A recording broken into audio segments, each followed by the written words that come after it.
सो hey guys, स्वागत है आप सभी का। और जैसा कि आप सब जानते हैं कि जे एडवांस 2020 का रिजल्ट आ चुका है 5 अक्टूबर 2020 को। तो आइए आज हम जानते हैं इस वीडियो में कि इस बार आपको आईआईटी कौन सी रैंक तक मिल सकती है और इस बार के रिजल्ट में क्या खास है, क्या स्पेशल है और क्या शॉकिंग बात है। So this is Aditya from MNIT Jaipur. तो आइए शुरुआत करते हैं बिना टाइम वेस्ट किए। तो अभी वैसे आप स्क्रीन पर देख पा रहे होंगे, मैंने यहाँ पे स्क्रीनशॉट अटैच किया है। ये जो रिजल्ट है इसकी मेन हाईलाइट्स हैं।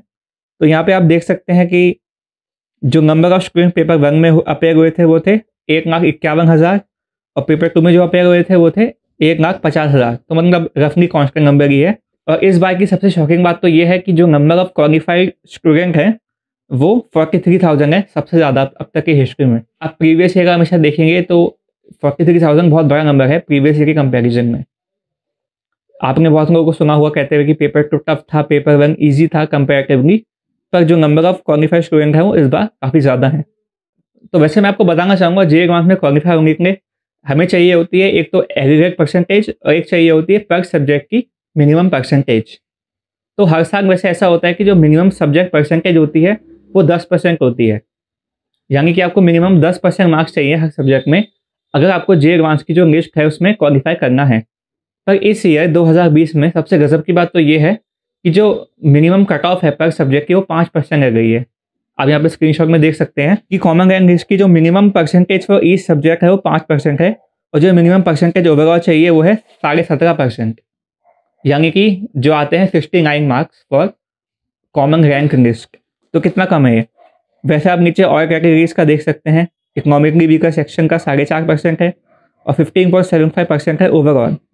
ओबीसी का भी सेम ही है, एससी का 2.5% है और एसटी का भी 2.5% है। तो मेरी नॉलेज के हिसाब से हिस्ट्री में सबसे कम कट ऑफ गई है। ऐसा क्यों?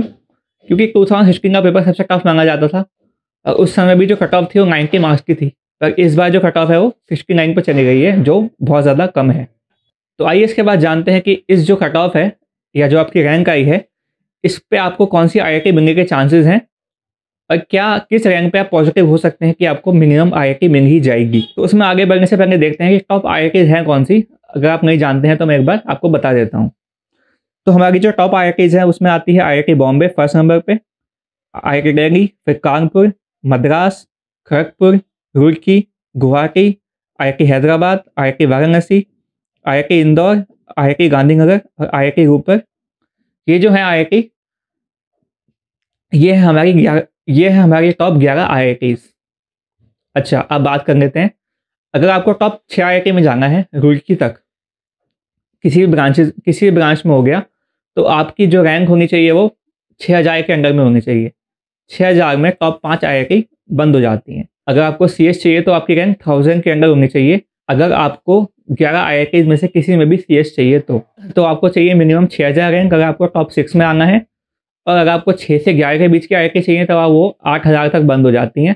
और जो 11 से 21 के बीच की आईआईटीज़ हैं या फिर जो आईआईटीज़ 2015 में ओपन हुई हैं वो जाती हैं करीबन 14,000 15,000 6 से 7 राउंड तक। पिछले साल लास्ट राउंड 7th राउंड होता था, इस बार जो आखिरी राउंड होगा वो 6 राउंड होने वाला है।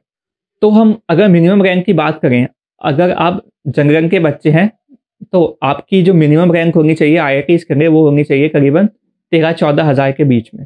अगर आपकी रैंक 13-14 हज़ार के बीच में है तो आप पॉजिटिव हो सकते हैं कि आपको किसी नई आईआईटी में कोई ब्रांच तो आपको ऑफर हो ही जाएगी।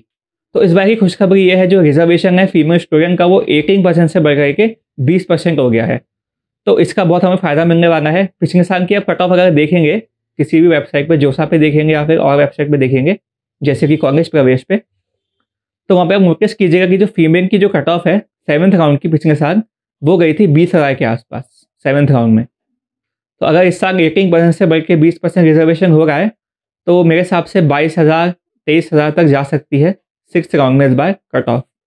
तो जो फीमेल स्टूडेंट हैं वो काफ़ी पॉजिटिव हो सकती हैं इस बार। काफ़ी पीछे की रैंक तक भी उन्हें आईआईटी मिलने के चांसेस काफ़ी स्ट्रॉन्ग बन सकते हैं। इसके बाद जो अच्छी न्यूज़ आती है वो है इकोनॉमिकली वीकर सेक्शन के बच्चों की, क्योंकि इस साल आईआईटी ने अपना जो रिजर्वेशन कोटा है वो 4% से बढ़ा के 10% कर दिया है। तो जो इकोनॉमिकली वीकर सेक्शन के बच्चे हैं उन्हें पिछले साल तो इतना ज़्यादा फ़ायदा नहीं हुआ था, पर इस बार काफ़ी अच्छा फ़ायदा होने की उम्मीद है। तो वैसे 13-14 हज़ार पे हमें आईआईटी ख़त्म हो जाती है कॉमन रैंक की। तो जो इकोनॉमिकली वीकर सेक्शन के बच्चे हैं वो पॉजिटिव हो सकते हैं कि उन्हें 15 या 16,000 तक लास्ट IIT ऑफर हो सकती है। और वैसे आपको पता होगा IIT में ऑल इंडिया कोटा होता है, कोई होम स्टे कोटा नहीं होता है NITs की तरह। तो ये आपको पता होना चाहिए, मैं आपको इन्फॉर्मेशन में बता रहा हूँ।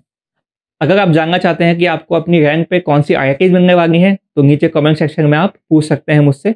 और मैं आपसे रिक्वेस्ट करना चाहूँगा कि जब भी आप क्वेश्चन पूछते हैं तो हमारा चैनल सब्सक्राइब करें, जिससे कि हमें मोटिवेशन मिलती रहे।